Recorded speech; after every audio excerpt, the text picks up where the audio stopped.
So dear friends, সিচুয়েশনটা আগে দেখো, ভালো করে বোঝো যে সেটিংটা কি কবিতার। অন্ধকার রাত একটা, এটা একটা ইভিনিংও হতে পারে, আমরা জানি না এক্স্যাক্টলি যে নাইট হয়ে গেছে নাকি ইভিনিং। চাঁদের আলো রয়েছে, একটা জঙ্গল, যে জঙ্গলটাতে মানুষের পদধূলি সাধারণত পড়ে না, মানে মানুষের বসতি থেকে অনেক দূরে রয়েছে এই জঙ্গলটা। কি করে বুঝলাম আমরা যে মনুষ্য বসতি থেকে অনেক দূরে রয়েছে জঙ্গলটা? কারণ জঙ্গলের যে মাটিটা রয়েছে সেখানে ঘাসের সাথে সাথে ফার্ন রয়েছে, অর্থাৎ শ্যাওলা ধরে গেছে, অর্থাৎ মানুষ সেখানে যায় না। আমরা বুঝেই গেছি এই শ্যাওলা ধরার বিষয়টা দেখে। তো সেটিংটা ভালো করে বোঝো যে একটা জঙ্গল, রাতের সময়, সেই জঙ্গলের ভিতরে একটা প্রাসাদ রয়েছে। প্রাসাদ কেন বলছি আমরা? কারণ ওই মধ্যযুগে কি হতো, ইংল্যান্ডের বড় বড় যে ক্যাসেলগুলো থাকতো, যে দুর্গগুলো থাকতো, সেগুলোর উপরে ওই টাওয়ারের মতন টারেট লাগানো থাকতো। তো এখানেও আমরা দেখছি যে কবি উল্লেখ করেছেন যে একটা টারেট রয়েছে ওই স্ট্রাকচারটার উপরে। তার মানে আমরা বুঝতে পারছি এটা খুব ছোট একটা বাড়ি নয়, এটা একটা ক্যাসেল হতে পারে, আর মেবি একটা বিরাট অট্টালিকা, একটা প্যালেস হতে পারে। তাহলে হঠাৎ করে যেখানে মানুষ যাতায়াত করে না সেরকম একটা জঙ্গলের ভিতরে একটা প্যালেস কোথা থেকে এলো আমরা জানি না, আমাদের বলেননি, লেখক এখানে উল্লেখ করেননি, আমরা জানি না, কবি কিছুই বলেননি আমাদের। যাক, তো একটা প্যালেস রয়েছে, সেখানে একটা টারেট রয়েছে, সেই টারেটের উপরে একটা পাখি বাসা বেঁধেছে, একটা পাখি বসে রয়েছে সেখানে। সচরাচর আমরা জানি যে যদি প্যালেসে কোনো মানুষ বাস করে, তাদের যে হই হুট্টগোল, সেখানে যে আওয়াজ হবে, যে বিশৃঙ্খলা তৈরি হবে, সারাদিনের যে ছোটাছুটি, মানুষের পা পড়বে, সেই জন্য কোনো পাখি সাধারণত টারেটের উপরে বাসা বাঁধতে পারবে না। তার মানে বোঝা যাচ্ছে যে দীর্ঘকাল হয়ে গেছে এই প্যালেসে কেউ বাস করে না, কোনো মানুষ এখানে থাকে না। বেশ, এতটাও বোঝা গেল। এবারে সেটিংয়ে কি হচ্ছে যে একটা ঘোড়ায় নিয়ে একজন ট্রাভেলার আসছে।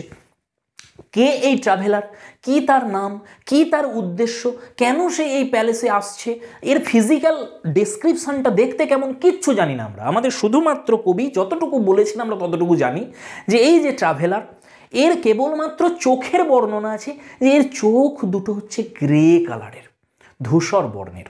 আচ্ছা, ধূসর বর্ণের চোখ কার হয়? দুটো সময় হতে পারে ধূসর বর্ণের চোখ। এক হচ্ছে ডেড বডি, যদি কোনো মৃত ব্যক্তি হয় তার চোখ ধূসর বর্ণের হতে পারে। আর দু নম্বর হচ্ছে মারা যায়নি কিন্তু মরণাপন্ন, মরতে চলেছে, খুবই অসুস্থ ব্যক্তি, যার মধ্যে তার যে কনসাসনেস সেটাও আস্তে আস্তে রিসিড ব্যাক করছে, ভিতরে চলে যাচ্ছে তার কনসাসনেস, তার আর চেতনা নেই বাইরের, ভিতরে কিন্তু তার চেতনা রয়েছে, সে এখনও জীবিত, কিন্তু সে সাবকনসাস লেভেলে চলে গেছে। এরকম একজন ব্যক্তির চোখও কিন্তু ঘোলাটে হতে পারে। বেশ, আমরা এতটুকু জেনেছি যে ঘোড়ায় চড়ে আসছে সেই জঙ্গলের ভিতরে, তার চোখ দুটো হচ্ছে ঘোলাটে বর্ণের, গ্রে কালারের।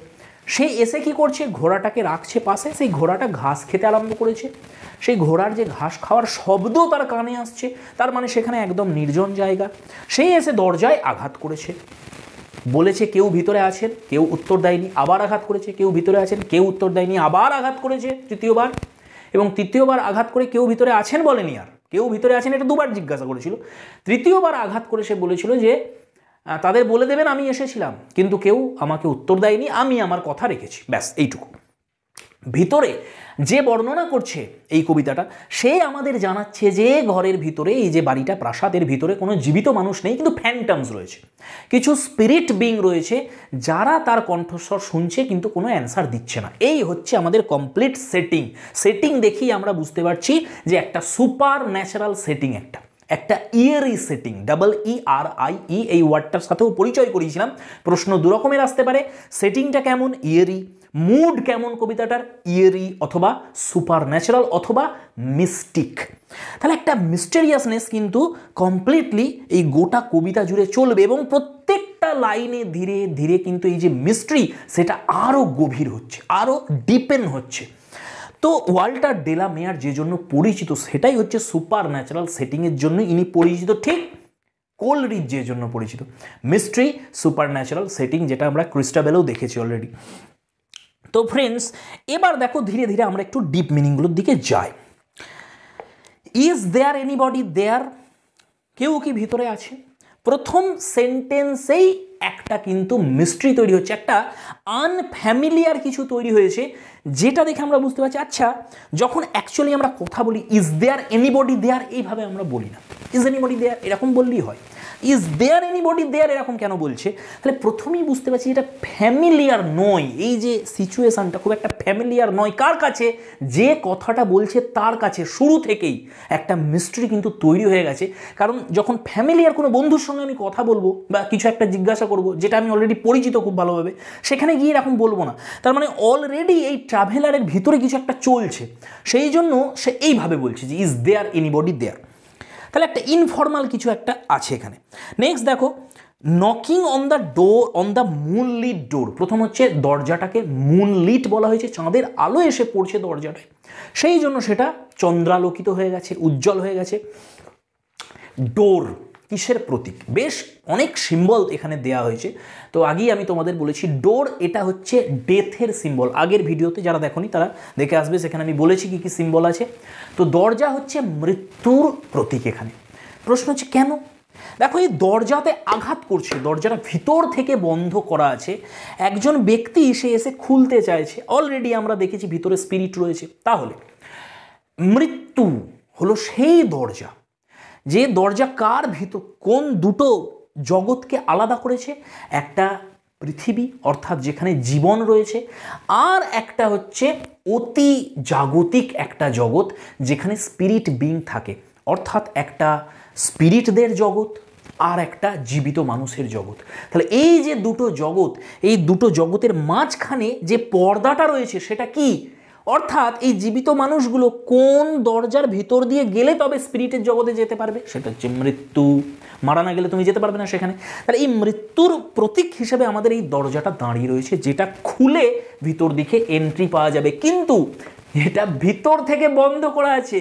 আর এই যে ট্রাভেলার, যে জীবিত ব্যক্তি, সে এসে কড়া নাড়ছে সেখানে যে আমি এসে গেছি, ভিতরে কে আছেন খুলুন। ভালো করে বোঝো, এই যে ট্রাভেলারটা, অনেকেই আমি দেখেছি ব্যাখ্যা করেছি যে এই ট্রাভেলারটা, the traveller himself is dead. না, এটা কিন্তু কবিতাটা পড়ে কিন্তু এরকম ব্যাখ্যা আসে না, এরকম বোঝা যাচ্ছে না যে ট্রাভেলারটা নিজেও মৃত, না ট্রাভেলারটা জীবিত। কিন্তু যেটা পড়ে আমার মনে হয়েছে, এরকম তোমরা দেখবে যে এরকম ব্যাখ্যাও করা যায় কিনা, এটা একটা সাইকোলজিক্যাল এক্সপ্লেনেশন দেওয়া যায় যে এই ট্রাভেলারটা অ্যাকচুয়ালি মরণাপন্ন, ডাইং ম্যান। যেটা আমি বলেছিলাম ডাইং ম্যানের চোখও কিন্তু গ্রে কালারের হয়, তার বাইরের যে সেন্স অর্গানগুলো সেগুলো কাজ করা বন্ধ করে দিয়েছে, সে কিছুক্ষণের মধ্যে তার মৃত্যু হয়। তাহলে তার যে কনসাসনেস, তার যে চেতনা, বাহ্যিক চেতনা, সেটা আস্তে আস্তে তার ভিতরে চলে গেছে। যখন ভিতরে চলে গেছে, মেবি এই যে মানুষটা মারা যেতে চলেছে এখন, ট্রাভেলার এই জন্যই বলা হচ্ছে সে ট্রাভেল করছে এই জগৎ থেকে পরজগতের দিকে, সে ট্রাভেল করছে, সেই জন্য সে ট্রাভেলার। তাহলে এই যে ট্রাভেলারটা, সে মারা যাওয়ার আগে তার ভিতরে একটা ডিজায়ার ছিল। কি ডিজায়ার এটা ক্লিয়ার নয় কবিতাতে, যতটুকু আমাদের ইঙ্গিত দেওয়া হয়েছে আমরা বুঝতে পারছি যে এই ব্যক্তি কাউকে কথা দিয়েছিল যে মৃত্যুর আগে মেবি সে তাদের সাথে একবার শেষবারের মতন দেখা করবে। কিছু একটা কাজ তাকে দেয়া হয়েছিল যেটা সে কমপ্লিট করেছে, কিন্তু যেটার জন্য একটা দীর্ঘ সময় লেগে গেছে, এবং এই দীর্ঘ সময়ের মধ্যে সে যে জায়গায় তার যাবার কথা ছিল, তাদের সাথে আবার দেখা করার কথা ছিল, সেই ব্যক্তিগুলো অলরেডি মারা গেছে। কিছু একটা ঘটনা ঘটেছিল সেখানে, কি ঘটনা ঘটেছিল, কেমন অ্যাক্সিডেন্ট হয়েছিল সেখানে আমরা জানি না, কিন্তু এই যে ট্রাভেলার, সে এতটাই সেখানে যাবার জন্য উদ্বেলিত ছিল, কিন্তু সে যেতে পারেনি, কারণ এরও সময় শেষ হয়ে যাচ্ছে আস্তে আস্তে, এও মারা যাবে। তার যে ডিজায়ার এতটাই ছিল, সেই ডিজায়ারটা তাকে সাবকনসাস লেভেলে নিয়ে চলে গেছে। মৃত্যুর আগেই সে গিয়ে কড়া নাড়ছে মৃত্যুর দরজায় যে আমি এসে পৌঁছেছি, অর্থাৎ তার সোলের কথা বলা হচ্ছে, সেটা চলে গেছে সেখানে। সে গিয়ে বলছে এবার দরজা খোলো, আমি এসে গেছি, আমি আমার প্রতিজ্ঞা রেখেছিলাম, যেটা বলার জন্য তার ভিতরে এতটাই আকাঙ্ক্ষা ছিল, সেই আকাঙ্ক্ষাটা তাকে নিয়ে পৌঁছে গেছে সেখানে। কিন্তু মৃত্যু ছাড়া তো সেখানে ঢুকতে পারবে না, কারণ সেটা কি পরজগৎ, বৈতরণী পার করতেই হবে, বৈতরণীর গায়ে দাঁড়িয়ে আছে এসে। কিন্তু যতক্ষণ না তুমি পার করছো বৈতরণীকে, ততক্ষণ তুমি পৌঁছাতে পারবে না সেই পরজগতে। তো এই বৈতরণীটাই হচ্ছে এই দরজাটা, যেটা মৃত্যু স্বয়ং। তাহলে এবার খুব ক্লিয়ার হয়ে যাবে আমাদের বিষয়টা, ঘটনাটা কি ঘটছে। সে গিয়ে কি করছে, নক করছে সেখানে, আওয়াজ করছে সেই দরজাতে গিয়ে, and his horse, in the silence champed the grasses. ভালো করে দেখো, হর্স কিসের প্রতীক? এই হর্সের যে পিকচার, এই যে রাইডিংয়ের যে পিকচার, ঘোড়ায় চেপে যাওয়ার, এটা অলরেডি আমরা অনেকগুলো কবিতাতে দেখে এসেছি। প্রথম আমরা দেখেছিলাম ওয়ার্ডসওয়ার্থের যে লুসি পোয়েম, সেখানে আমরা দেখেছিলাম হর্স রাইডিং একটা জায়গায় দেখেছিলাম। নেক্সট আমরা কোথায় দেখেছি এটা? নেক্সট স্ট্রেঞ্জ ফিটস অফ প্যাশনে আমরা দেখেছিলাম এটা হর্স রাইডিং। আচ্ছা, সেকেন্ড আমরা লাস্ট রাইড টুগেদারে তো ভরপুর মাত্রায় হর্সের যে পিকচার সেটা দেখেছি আমরা, এই যে সিম্বলটা। আর হর্স সিম্বল কিসের প্রতীক হচ্ছে এই হর্স? হর্স হচ্ছে লাইফ ফোর্সের প্রতীক, আনডন্টেড যে স্পিরিট অ্যান্ড কারেজ তার প্রতীক এটা। এবং একটা সেক্সুয়াল ইমেজ রয়েছে, যদি এই জায়গাতে সেক্সুয়াল ইমেজটা নেই, এখানে হর্স হচ্ছে লাইফ ফোর্সের প্রতীক। তার মানে এখনো পর্যন্ত এর জীবন রয়েছে। আচ্ছা, এই আনকনসাস হয়ে গেছে লোকটা, সে চলে গেছে সেই জায়গাতে, ঘোড়াই করে চলেছে। আমার মতে এখানে হর্সটা হচ্ছে পাম্পিং অফ ব্লাডের প্রতীক। এখানে তার হার্ট এখনও চলছে, এখনও মারা যায়নি লোকটা, তার হার্ট যে পাম্প করছে, এই যে পাম্পিংয়ের সাউন্ডটা, এটাই হচ্ছে ওই ঘোড়ার যে চলার যে শব্দ সেটা। অর্থাৎ এখনও সে জীবিত রয়েছে, সে ঘোড়ায় চেপে চলেছে কোথায়? সেই জঙ্গলে। তার কথা রাখতে হবে, সে কথা রেখেছে, সেটা জানাতে হবে তাদের, সে জানাতে চলেছে। নেক্সট দেখো, আচ্ছা এখানে আরেকটা জিনিস মনে রাখবে, চ্যাম্পড এটা একটা ফিগার অফ স্পিচ ব্যবহার করেছে, এটাকে বলে অনোম্যাটোপিয়া। এটা কি জিনিস আগের ভিডিওতেও আমি তোমাদের বলেছি। অনোম্যাটোপিয়া হচ্ছে কোনো সাউন্ডকে যখন কি করি আমরা ভার্বে পরিণত করে দিই। যেমন বলেছিলাম ঝিমঝিমিয়ে বৃষ্টি হচ্ছে, ঝিম ঝিম এটা বৃষ্টি হওয়ার শব্দটা, কিন্তু এটাকে ক্রিয়ায় পরিণত করে দিয়েছি। ঠিক তেমনই চ্যাম চ্যাম এটা ঘাস খাওয়ার শব্দটা, এটাকে ভার্ব বানিয়ে দিয়েছে চ্যাম্পড। মানে যখনই ভার্বটা পড়ছো তুমি ওই বিষয়টার শব্দ যেন তোমার কানে চলে আসছে, তোমার সেন্সে চলে আসছে, এইটাকে বলা হয় অনোম্যাটোপিয়া। তাহলে সে ঘাস খাচ্ছে। আচ্ছা, আর একটা জিনিস লক্ষ্য করো, গ্রাসেস লেখা রয়েছে। গ্রাস কি নাউন? গ্রাস হচ্ছে ম্যাটেরিয়াল নাউন, যেগুলো খাদ্য, যেগুলো আমাদের পানীয়, যেমন মিল্ক হতে পারে, ওয়াটার হতে পারে, কোনো অয়েল হতে পারে, বা এই গ্রাস হতে পারে, যেগুলো আমাদের খাদ্য বা পানীয়, বা যেগুলো কোনো র ম্যাটেরিয়াল হিসেবে আমরা ব্যবহার করি, যেমন সিমেন্ট, এগুলোকে বলা হয় ম্যাটেরিয়াল নাউন। আর এগুলো সবসময় সিঙ্গুলার থাকে, এগুলো কখনো প্লুরাল হয় না। কেন হয় না? কারণ ম্যাটেরিয়াল এগুলো কমন নাউন নয়, আর প্লুরাল নাম্বার একমাত্র কমন নাউনে হয়। কিন্তু এখানে দেখো কবি কত সুন্দরভাবে ব্যবহার করেছেন, এটাকে গ্রাসেস লিখেছেন উনি, অর্থাৎ এটাকে কমন নাউন করে দিয়েছেন। ঠিক আছে, আরও আমরা কিছু গ্রামাটিক্যাল এরার আমরা দেখবো, এগুলো ইচ্ছা করে করেন, পোয়েটিক লাইসেন্স, এগুলো কবিদের লাইসেন্স দেওয়া থাকে, তারা ইচ্ছা করে কিন্তু গ্রামারে এরার করতে পারে। যেমন সুপারফ্লুয়াস ইউজ হয়েছে এখানে, আগেই বলেছি। পরেরটা দেখো, তাহলে একটাই মাত্র শব্দ এখানে শোনা যাচ্ছে, আর কোনো শব্দ নেই, এতটাই নিস্তব্ধতা বিরাজ করছিল এখানে। সেই একটা যে শব্দটা শোনা যাচ্ছে সেটা হচ্ছে কার শব্দ? এই ঘোড়াটার ঘাস খাওয়ার শব্দ। এবার রিলেট করো ডোর। এই যে দরজার কথা বলা হচ্ছে, যেটা বন্ধ করা রয়েছে, যে খোলার চেষ্টা করছে, বারবার সেটাকে আওয়াজ করছে সেখানে গিয়ে, এটা তোমরা আর কোথায় পেয়েছো? এইবার তোমরা বুঝতে পারবে যে স্মার্ট ওয়ার্ক কাকে বলে, স্মার্ট স্টাডি কিভাবে করতে হয়, রিলেট কিভাবে করতে হয়। দরজায় আঘাত করা হচ্ছে, ভালো করে মনে করো, জাস্টিস অলরেডি আমরা শুরু করে দিয়েছি জাস্টিস পড়তে, আমরা ফার্স্ট একটা পড়ছি। যখন আমরা অ্যাক্ট 3-তে পৌঁছাবো, তার সিন 2-তে পৌঁছাবো, সেখানে গিয়ে আমরা দেখতে পাবো যে জাস্টিসে যে প্রিজনের ভিতর যখন ফেল্ডার চলে গেছে, তার ট্রায়াল কমপ্লিট হয়ে গেছে, 3 বছরের জেল হয়ে গেছে ফেল্ডার 3 বছরের জেলে যখন আছে, সে তখন 1 মাসের জন্য ফেল্ডারকে সলিটারি কনফাইনমেন্টে পাঠানো হয়েছিল। সমস্ত সেখান যারা ক্রিমিনাল তাদের পাঠানো হতো সেই সময়, কিছু সময়ের জন্য তাদের সলিটারি কনফাইনমেন্ট হতো। সলিটারি কনফাইনমেন্ট মানে একটা ছোট্ট অন্ধকার ঘরে বন্দি করে রাখা হতো তাকে, কোনো শব্দ, বাইরের জগতের কোনো শব্দ পর্যন্ত সেই ঘরে আসতো না। আর সেই ঘরে সে কোনো না কোনো একটা কাজ তাকে দিয়ে হতো, কাউকে সেলাই করার কাজ, কাউকে কিছু বোনার কাজ, কিছু না কিছু দেওয়া হতো। তো ফেল্ডারও যে প্রিজনটাই রয়েছে সেখানে 4খানা পরপর কামরা রয়েছে, প্রত্যেকটাতে একজন করে ক্রিমিনাল রয়েছে সলিটারি কনফাইনমেন্টে। প্রথম যেটা রয়েছে সেটাতে মুনি নামক একজন রয়েছে, সেই যে মুনি যে সেই কুড়ুল বানিয়েছিল কাটার জন্য, সেখান থেকে বেরিয়ে আসা, সে শুধু পালাবার চেষ্টা করে। দ্বিতীয়টাতে কে রয়েছিল? ক্লিপটন রয়েছিল। আর তৃতীয়টাতে কে রয়েছিল? ও ক্লিয়ারি। এই যে ও ক্লিয়ারি নামক যে 3 নম্বর যে ক্রিমিনালটা ছিল, সে কিন্তু এই সাইলেন্সটাকে একদম সহ্য করতে পারছিল না, সেই জন্য বারবার আঘাত করছিল দরজাতে। আর এই ক্লিপটন তখন কি বলছিল যে গভর্নর তাকে, যে স্যার এই আওয়াজটাকে বন্ধ করতে বলুন, আমার একদম পছন্দ হয় না। তাহলে দেখো সেখানেও যে সলিটারি কনফাইনমেন্ট, সে বেরিয়ে আসার জন্য বারবার দরজায় আঘাত করছিল। আর ফেল্ডার কি করছিল? ফেল্ডারও যখন এই সাইলেন্সটাকে সহ্য করতে পারছিল না, তখন সে মাথা ঠুকতে আরম্ভ করেছিল। তা আমরা দেখেছিলাম কোথায়? এটা কোথায় পেয়েছি আমরা? জাস্টিসে। তাহলে সঙ্গে সঙ্গে তুমি কানেক্ট করে নাও, জাস্টিসে প্রবেশ করে যাও, সেটা একবার দেখে নাও, রিভাইজ করে নাও, ফিরে এসো, দেখো ওই অন্ধকার জায়গা, অন্ধকার একটা ঘর, এটা আর কোথায় পেয়েছি? আর একটা কবিতাতে ছিল আমাদের, স্ট্রেঞ্জ মিটিং। এখন আমরা পড়িনি, আমি পড়াবো তোমাদের। স্ট্রেঞ্জ মিটিংয়ে সেম জিনিস দেখেছিলাম আমরা, সেই একটা টানেল ছিল, সেই টানেলের ভিতর দিয়ে প্রবেশ করেছিল। চলো একবার দেখে নেওয়া যাক। এখানে যখন আমরা এসেই পড়েছি, স্ট্রেঞ্জ মিটিং দেখো, ইট seemed that out of battle I escaped. It seemed খুব গুরুত্বপূর্ণ, যখন পড়াবো বলবো। সিমড কথাটা দিয়ে অনেক কিছু বোঝানো হয়েছে কবিতাতে। তাহলে এরকম মনে হলো যে আমি ব্যাটেল থেকে পালিয়ে এসেছিলাম, ডাউন সাম প্রোফাউন্ড ডাল টানেল। দেখো, প্রোফাউন্ড ডাল টানেল, একটা গভীর, যেটা ডাল, অন্ধকারময়, ডাল অর্থাৎ এখানে ডার্ক, একটা টানেলের ভিতর দিয়ে আমি চলেছিলাম। ঠিক সেই একই ছবি আমরা জাস্টিসে দেখেছি, এখানে দেখেছি, সেম জিনিস। এখানে দরজায় আঘাত করছে, কিন্তু ভিতর থেকে কেউ খুলছে না। বেশ, তো তোমরা আশা করছি আমি বোঝাতে পেরেছি তোমাদের যে এই স্মার্ট স্টাডি কাকে বলে, রিলেট করে কানেক্ট করে পড়া কাকে বলে, যাতে একটা টেক্সট থেকে 5-6টা টেক্সট দেখবে একসাথে পড়া হয়ে যাচ্ছে তোমার। যাদের একবারও পড়া হয়নি, একবার অন্তত তোমরা না পড়লে টেক্সটগুলোকে, তাহলে কিন্তু স্মার্ট স্টাডি হবে না। একবার বা দুবার অন্তত পক্ষে তোমাদের এই সমস্ত টেক্সটগুলোকে পড়ে রাখতে হবে, লাইন বাই লাইন পরিচিত হতে হবে শব্দগুলোর সঙ্গে, সিচুয়েশানগুলোর সঙ্গে, তবে কিন্তু স্মার্ট স্টাডি স্টার্ট করতে পারবে। তুমি একটার সঙ্গে একটাকে কানেক্ট করতে পারবে।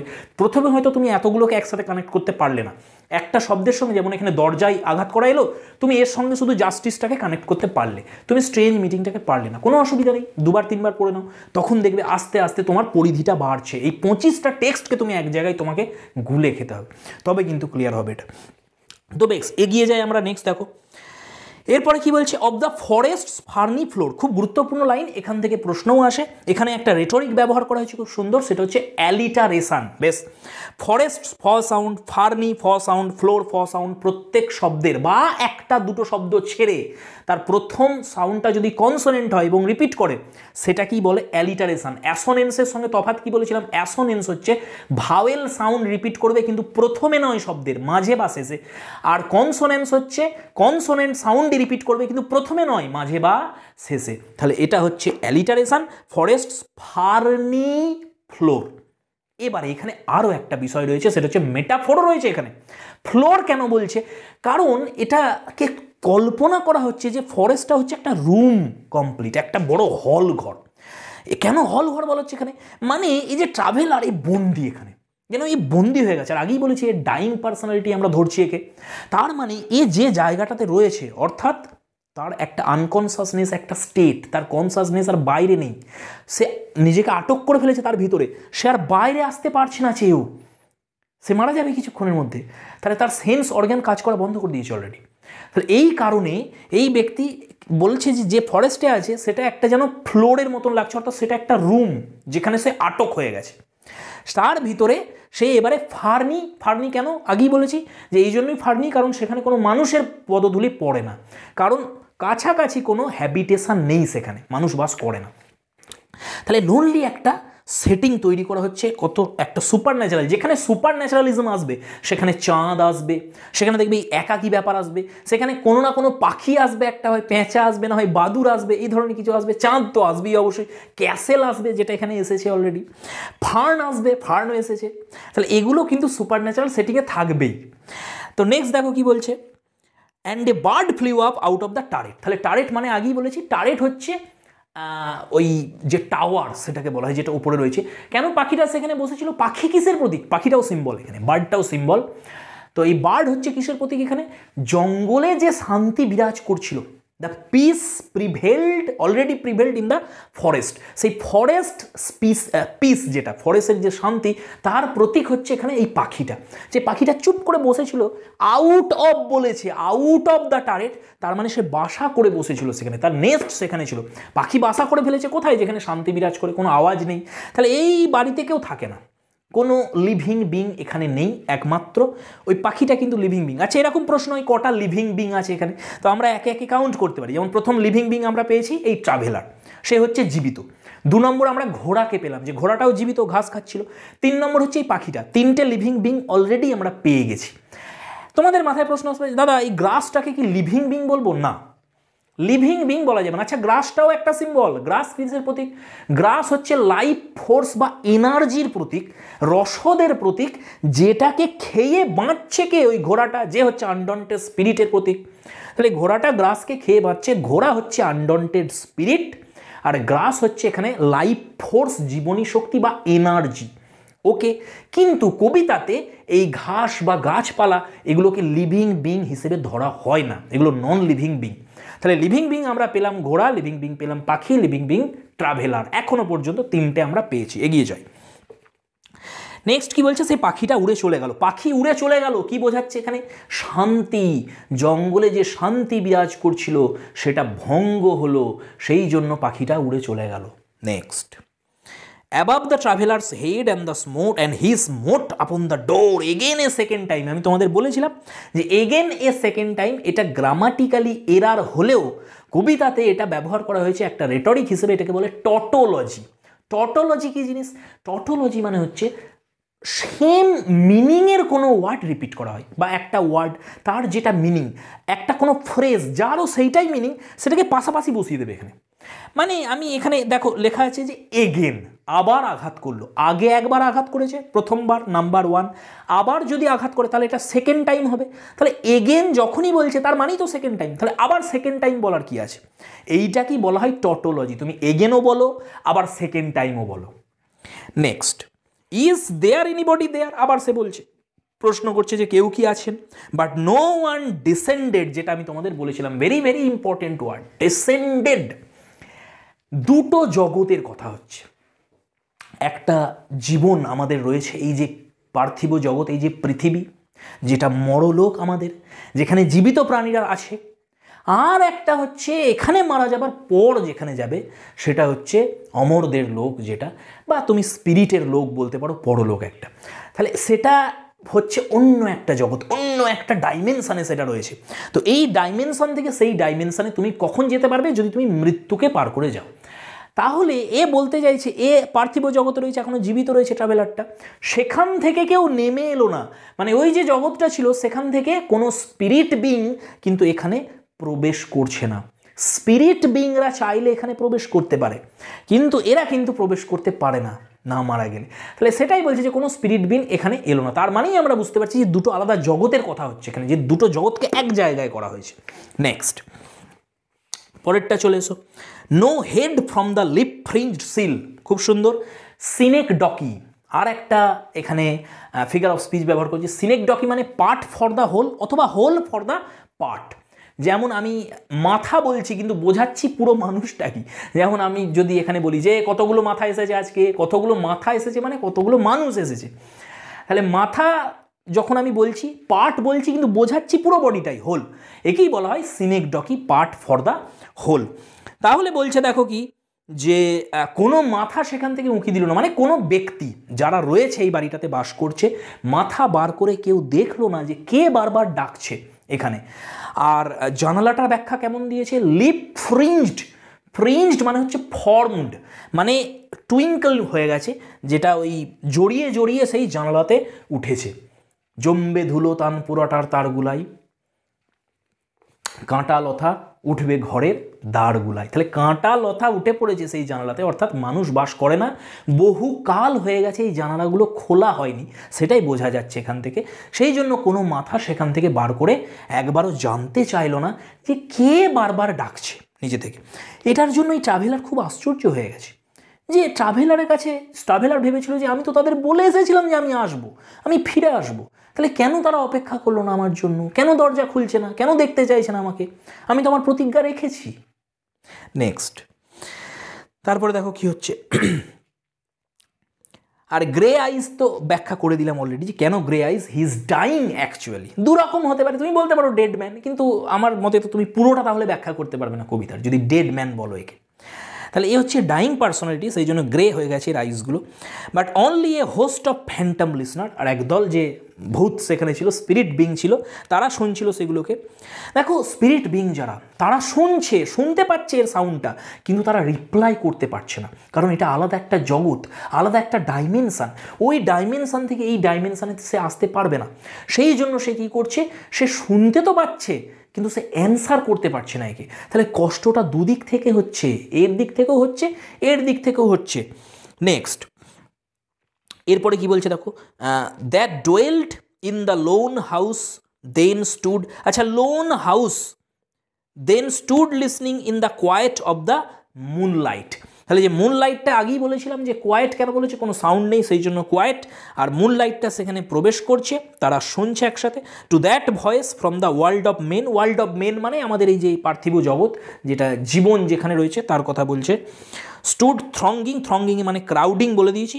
The faint moonbeams on the dark stair, দেখো মুনবিমসগুলো প্রবেশ করছে, জানলা বন্ধ আছে কিন্তু দরজাও বন্ধ আছে, হালকা হালকা কোথাও ছিদ্র রয়েছে, সেখান থেকে হালকা চাঁদের আলো আসছে, আর এই স্পিরিট বিংগুলো দাঁড়িয়ে রয়েছে, এরা নিজেরাই শ্যাডো।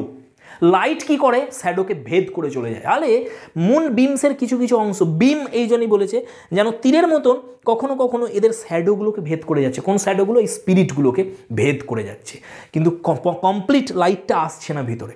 ঠিক আছে, নেক্সট দেখো তারপরে, that goes down to the empty hall hearkening in an air starred and shaken, যে বেশ এটা যেটা আমি তোমাদের বলছিলাম যে এয়ার স্টার্ড অ্যান্ড শ্যাকেন, খুব সুন্দর একটা ইমেজ এখানে ক্রিয়েট করা হয়েছে। অ্যাকচুয়ালি এটা মেটাফোর ব্যবহার করা হয়েছে এখানে। কি মেটাফোর, এটা কার সাথে কার তুলনা করছে, বাতাসকে তুলনা করা হচ্ছে জলের সাথে। জল মানে একটা পুকুরে যে জল জমে রয়েছে, তুমি ভাবো একটা পুকুর রয়েছে, সেখানে এবার কি হচ্ছে, তুমি একটা ঢিল ছুঁড়ে দিয়েছো, ঢিল ছোড়ার সাথে কি হয়, সেখানে ওয়েব তৈরি হয়, চারিদিকে গোল হয়ে দেখবে কি হয়, ওই ঢেউগুলো আস্তে আস্তে ছড়িয়ে যেতে থাকে। এইটাকে বলা হয় শেক করা বা কাঁপা, স্টার করা, নড়াচড়া করা। তাহলে যখন ওই ভয়েসটা আসছে, বাতাসকে তুলনা করা হচ্ছে একটা পুকুরে জমে থাকা জলের সাথে, যেটা শেক করছে, যেটা কাঁপছে, যেটা স্টার হচ্ছে, সেটাকে শুনছে তারা, হিয়ার করছে, লিসেন করছে। Next, by the lonely traveller's call, এই যে লোনলি ট্রাভেলারটা ছিল এর যে আওয়াজটা সেটা। And he felt in his heart, heart যখনই বলেছে আমরা বুঝে গেছি যে আগেই বলেছিলাম যে হর্স যেটা হার্টের, পাম্পিং অফ হার্টের যেটা প্রতীক ছিল এখানে, তাহলে তার যে হার্ট সে জীবিত, তার মানে দে আর স্ট্রেঞ্জনেস, তাদের যে স্ট্রেঞ্জনেস সেটা অনুভব করছে, দে আর স্টিলনেস অ্যান্সারিং হিজ ক্রাই, সে যে চিৎকার করছে কিন্তু খুলছে না, তারা অ্যান্সার দিচ্ছে না, কিন্তু অ্যান্সার তারা দিচ্ছে। এই যে আমাদের ট্রাভেলার, এ কি সম্পূর্ণরূপে জানে, কি পরিচিত যে ভিতরে কারা আছে? মেবি এই যে ট্রাভেলার সে বুঝতে পেরেছে যে ভিতরে স্পিরিট বিং রয়েছে, ভিতরে কোনো হিউম্যান বিংস নেই, জীবিত কেউ নেই, সেই জন্য এদের স্ট্রেঞ্জনেসটাকে অনুভব করছে, বুঝতে পারছে যে তারা তো অ্যান্সার দিচ্ছে, কিন্তু সেটা সাইলেন্সের মাধ্যমে অ্যান্সার দিচ্ছে। কারণ আমাদের যে জগৎ আর এই যে স্পিরিট জগৎ দুটো সম্পূর্ণ বিপরীত হয়। আমাদের এখানে অ্যান্সার শব্দের মাধ্যমে হয়, ওরা সেখানে কিসের মাধ্যমে অ্যান্সার দিচ্ছে, স্টিলনেসের মাধ্যমে, সব উল্টো হয় এখানে। তাহলে বলছে তাদের এই যে অ্যান্সারটা যেটা হচ্ছে সাইলেন্সের মাধ্যমে তারা দিচ্ছে, এটা আমার কাছে খুব স্ট্রেঞ্জ, এর কাছে খুব স্ট্রেঞ্জ লাগছে, এ অলরেডি বুঝতে পেরে গেছে যে কিছু একটা ভূতের ব্যাপার রয়েছে এখানে। নেক্সট দেখো কি হচ্ছে, while his horse moved cropping the dark turf neath the starred and leafy sky. চলো এখানে দেখো স্টার্ড অ্যান্ড লিফি স্কাই, বেশ আবার দেখো তোমরা কানেক্ট করতে পারবে, রিলেট করতে পারবে। লিফি স্কাই আমরা আর কোথায় পেয়েছিলাম? লিফি স্কাই আমরা আরেকটা কবিতাতে পেয়েছিলাম, সেটা আমরা দেখব দ্য ডার্কলিং থ্রাশ হার্ডির। চলো একবার খুলি আমরা, সাথে সাথে তোমরা খুলে নেবে, দিয়ে সেখানে গিয়ে আমরা দেখে নেব যে এই লাইনটা কোথায় রয়েছে। ডার্কলিং থ্রাশ খুলে পেলো, ডার্কলিং থ্রাশের দেখো তোমরা এখানে চলে এসো 5 নম্বর লাইনে। 5 নম্বর লাইনে কি লেখা আছে? The tangled vine stems code the sky like strings of broken lyres. কত সুন্দর একটা সিম্বল এখানে ক্রিয়েট করা হয়েছে। দ্য ট্যাঙ্গেলড বাইন স্টেম কোনগুলো? ওই যে লতা পাতা যে গাছগুলো, সেগুলো কি করেছে? স্কোর্ড দ্য স্কাই, আকাশটাকে মার্ক করে দিয়েছে, একদম যেন ঘিরে ফেলেছে, আকাশকে ছেয়ে ফেলেছে। আর দেখতে কেমন লাগছে? যেন সেই প্রাচীন গ্রিসে যে বাদ্যযন্ত্রগুলো থাকতো, লায়ার বলতো যেটাকে, তার তারগুলো যদি ছিঁড়ে যায় হঠাৎ করে, তাহলে এদিক ওদিক সব ছড়িয়ে যায়। মাথার যেরকম চুল আমাদের উস্কো ফুস্কো হয়েছে, সেরকম তারগুলো যেন ছড়িয়ে রয়েছে, সেরকম এই পাতাগুলো যেন আকাশ জুড়ে রয়েছে। অ্যাকচুয়ালি যেটা এখানে ঘটছে যে আকাশে পাতা নেই, পাতা জঙ্গলে রয়েছে। লিফি স্কাইটা নয়, এটা ট্রান্সফার্ড এপিথেট ব্যবহার করা হয়েছে এখানে। স্কাইটা লিফি নয়, জঙ্গলটা লিফি। লিফি জঙ্গলের ভিতর দিয়ে যখন ট্রাভেলার তাকাচ্ছে তখন আকাশটাকেও মনে হচ্ছে লিফি, অথবা এটা অন্যরকমভাবে বলতে পারি যে আকাশের প্রতিফলন পড়ছে কোথায়, এই যে জঙ্গলটা। দেখো ফার্নি বলেছিল, ফার্নি কি হয়, অ্যাকচুয়ালি জলা জায়গা হয় যেখানে রিফ্লেকশন পড়ছে আকাশের। তাহলে আকাশের যে রিফ্লেকশনটা যখন ওই পাতার ভিতর দিয়ে পড়ছে চাঁদের আলোতে, সেই জন্য আকাশটাকেও লিফি দেখাচ্ছে। বোঝা গেছে? তাহলে এটা হলো ট্রান্সফার্ড এপিথেটের একটা এক্সাম্পল। সাথে সাথে আমরা রিলেট করলাম কার সাথে, ডার্কলিং থ্রাসের সাথেও একটা রিলেশন চলে এলো। নেক্সট চলে এসো, এবারে আমরা দেখি এরপরে কোথায় চলে গেলি রে ভাই, দ্য লিসনার্স। এরপরে চলে এসো, for he suddenly smote the door, for he suddenly smote the door even louder. কেন হঠাৎ করে আবার ইভেন লাউডার?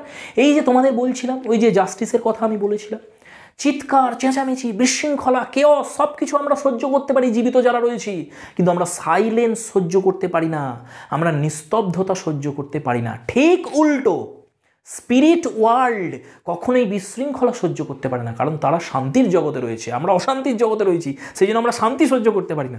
তাহলে আমাদের এখানে কি হয় যে আমরা সাইলেন্সের মধ্যে যদি কাউকে রেখে দেওয়া হয় যে তুমি কারোর সাথে তুমি কথা বলতে পারবে না, আজ থেকে চুপচাপ, কোনো সাউন্ড আসবে না তোমার কানে, তুমি পাগল হয়ে যাবে কিছুদিনের মধ্যে।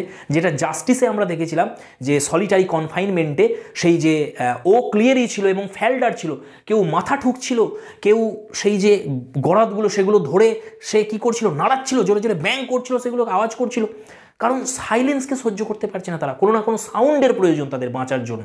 আর এই যে ফ্যান্টমগুলো কেন এরা বিরক্ত হয়ে যাচ্ছে, কারণ এরা শব্দ সহ্য করতে পারে না। কেন পাখিটা উড়ে গেল, কারণ সেই শান্তি, জঙ্গলের যে শান্তি, সেটাকে বিঘ্নিত করছিল এই জীবিত ব্যক্তিটা এসে আওয়াজ করে সেখানে। বোঝা গেছে? দুটো পরস্পর বিপরীত ছবি এখানে পাশাপাশি বসানো হয়েছে। Next, tell them I came, আগেই বলে দিয়েছি, এই যে লাইনটা খুব গুরুত্বপূর্ণ। দেখো এই কবিতাতে আমরা বলতে পারি যে বলা খুব কম হয়েছে, না বলাটাই বেশি। 1% বলেছে, 99% অবলা কথা, বলা হয়নি এটা। আচ্ছা, এর সঙ্গে তোমরা কার মিল পেলে কানেক্ট করো, আবার রিলেট করে পড়ো। কোন কবিতাতে এই বিষয়টা রয়েছে? Pity, the pity done, the undone vast. মনে পড়ছে কোন কবিতার লাইন? আশা করছি অনেকেই বলতে পারছো, যারা পারছো না তাদের কোনো চিন্তা নেই, তারাও আস্তে আস্তে পেরে যাবে। দুবার করে তোমাদের স্টাডি করতে বলেছি। এটা কিন্তু অলরেডি আমি পড়িয়ে দিয়েছি, দ্য লাস্ট রাইড টুগেদার। বলা কিন্তু উচিত ছিল, কারণ আমি এর আগেই পড়িয়েছি তোমাদের লাস্ট রাইড টুগেদার, সেখানে ছিল। দেখো চলো একবার আমরা পৌঁছে যাই লাস্ট রাইড টুগেদারে। লাস্ট রাইড টুগেদার ভাই বেরিয়ে আয়, কোথায় আছিস? Last ride together. তো সেখানে আমরা দেখেছিলাম দ্য পেটি ডান, দ্য আনডান ভাস্ট। বেশ বড় কবিতা ছিল আমাদের লাস্ট রাইড টুগেদার, 110 লাইনের ছিল। মনে পড়ছে তোমাদের? হ্যাঁ, 5 নম্বর স্টানজাতে চলে এসো। 5 নম্বর স্টানজাতে এসে তোমরা দেখবে 53 নম্বর যে লাইনটা রয়েছে, দ্য পেটি ডান, দ্য আনডান ভাস্ট। অ্যান্টিথেসিস এটা তোমাদের বলেছিলাম, দুটো বিপরীত আইডিয়া পাশাপাশি বসিয়েছে। করা যেটা হয়েছে আমাদের সেটা খুব অল্প, কিন্তু না করা যেটা করা হয়নি এখনো সেটা অনেক, সেটা বিশাল, অনেক কিছু করা হয়েই ওঠেনি। আচ্ছা, এর সাথে আর কার মিল পারছো তোমরা? সাথে সাথে চলে এসো স্ট্রেঞ্জ মিটিং। স্ট্রেঞ্জ মিটিংয়ে এই একই জিনিস বলেছিল, যখন আমাদের যে সোলজার, সে যখন তার এনিমি যেটা ছিল, যাকে সে মেরেছিল, তার সাথে মুখোমুখি যখন হয়েছিল, তখন তাকে বলেছিল যে এখানে তো there is nothing to mourn, এখানে যন্ত্রণা পাওয়ার মতন, কাঁদার মতো তো কিছু নেই, কারণ এটা হেলে পৌঁছে গেছে, নরকে পৌঁছে গেছে, সেখানে কান্নার কিছু নেই। তখন সে বলেছিল নান এক্সেপ্ট দ্য আনডান ইয়ার্স। মনে পড়ছে তোমাদের? চলো একবার আমরা খুলে ফেলি ঝট করে, স্ট্রেঞ্জ মিটিং খুলে ফেলি। স্ট্রেঞ্জ মিটিংয়ে চলে এসো তোমরা। তো কোথায় চলে গেল এটা? এটা তোমরা পাবে স্ট্রেঞ্জ মিটিংয়ের নাম দিয়ে শুরু হবে। দেখো এই যে 15 নম্বর লাইন চলে এসো, থার্ড স্টানজার 15 নম্বর লাইন। 15 নম্বর লাইন বলছে, none said that other shave the undone years. হ্যাঁ, কোনো কিছুই নয়, শুধুমাত্র সেই সময়টা, সেই বছরগুলো যেগুলো আমি জীবিত থাকতে চেয়েছিলাম কিন্তু পারলাম না, কারণ তার আগেই আমাকে তুমি মেরে দিলে, সেইগুলো আমার জীবনের আনডান ইয়ার্স। তো ফ্রেন্ডস, এইভাবে তোমরা একটার সাথে একটাকে কানেক্ট করবে। যদি সামান্যতম কানেকশানও পাও, তাও তুমি চলে যাবে। তাহলে একটা কবিতার সাথে সাথে তোমাদের 4-5টা কবিতা পড়া হয়ে যাবে, সাথে সাথে অনেক তোমরা ড্রামা বা অন্য যার সঙ্গে কানেকশান পাবে কানেক্ট করে পড়তে শুরু করে দাও, স্মার্ট স্টাডি করতে শুরু করে দাও, কোনো বিষয় নয়, খুব তাড়াতাড়ি তোমরা শেষ করে ফেলবে সিলেবাস। নেক্সট দেখো এখানে চলে আসি, আবার আমরা চলে আসি লিসনারে, চলে আসি আমরা 29 নম্বর লাইনে। Never the least stir made the listeners though every word he spake fell ইকোয়িং through the shadowiness of the still house. এখানে বলার কিছু নেই, আগেই ব্যাখ্যা করে দিয়েছে এগুলো স্যাডোইনেস কেন বলছে, যারা রয়েছে তারাও স্যাডো, আর ভিতরে সম্পূর্ণরূপে ডার্কনেস নেই, কারণ হালকা হালকা চাঁদের আলো আসছে সেখানে, সেই জন্য একটা স্যাডোইনেস বিরাজ করছে ওই বাড়িটাতে। From the one man left awake, একজন মানুষই জীবিত রয়েছে সেখানে, একজনই বেঁচে রয়েছে। আর মানে হচ্ছে yes, they heard his foot upon the stirrup, সেই স্টার আপে পা রাখছে সেটা শুনতে পারলে, এটা বলে দিয়েছি। সাউন্ড অফ আয়রন আর সার্জড, আচ্ছা সার্জড সফটলি ব্যাকওয়ার্ডস, এই জায়গাটা দেখো লক্ষ্য করো, সার্জড সফটলি, সার্জ আর silence surge softly, alliteration, silence surge softly, alliteration plus metaphor. কেন প্লাস মেটাফোর? কারণ এখানেও একটা পুকুরের একটা জলের যে উপরিতল তার সঙ্গে কল্পনা করেছে, একটা জলের উপরিতল, সেখানে ঢিল ফেললে যেরকম হয় সেই চারিদিকে ছড়িয়ে যায় ওয়েভগুলো, সেই রকম একটা ছবি, যে সাইলেন্সটা কি হচ্ছে আস্তে আস্তে পিছন দিকে আবার রিসিড করছে, ফিরে যাচ্ছে আবার যখন এই আমাদের ট্রাভেলার চলে যাচ্ছে। তো এই ছিল আমাদের বিষয় ফ্রেন্ডস, আশা করছি পুরোটাই আমি বোঝাতে পেরেছি তোমাদের, আর মিনিং ব্যাখ্যা করে দিয়েছি, সিম্বল যা যা ছিল সেগুলোও বলে দিয়েছি। আমাদের ডোর ছিল সিম্বল, আমাদের বার্ড ছিল সিম্বল, এখানে আরও যেগুলো ছিল গ্রাসটাও একটা সিম্বল ছিল। তো এগুলো সবই ব্যাখ্যা করে দিলাম, আর এখান থেকে কিছু নেই। ঠিক আছে, তো ফ্রেন্ডস এখানে আমরা অনেক এডিয়াম রেটরিক যেগুলো ছিল সেগুলোও ব্যাখ্যা করে দিয়েছি, কী কী রেটরিক ছিল। তো আজকে আমরা এতটাই রাখবো, এভাবেই আরও ভিডিও নিয়ে আসবো আমি, আর তোমাদের আমি শিখিয়ে দিয়েছি অলরেডি কীভাবে তোমরা স্টাডি করবে, একটার সাথে একটাকে রিলেট করে কীভাবে স্মার্ট স্টাডি করবে। তোমরা চালাও, স্টাডিটা করতে থাকো, আর অবশ্যই যদি ভালো লাগে তো শেয়ার করো ফ্রেন্ডস, ভিডিওগুলো শেয়ার করো, নাহলে মোটিভেশন আমিও পাবো না বানাতে। তো থ্যাংকস ফর ওয়াচিং, দেখা হচ্ছে পরের ভিডিওয়। Keep smiling and stay blessed.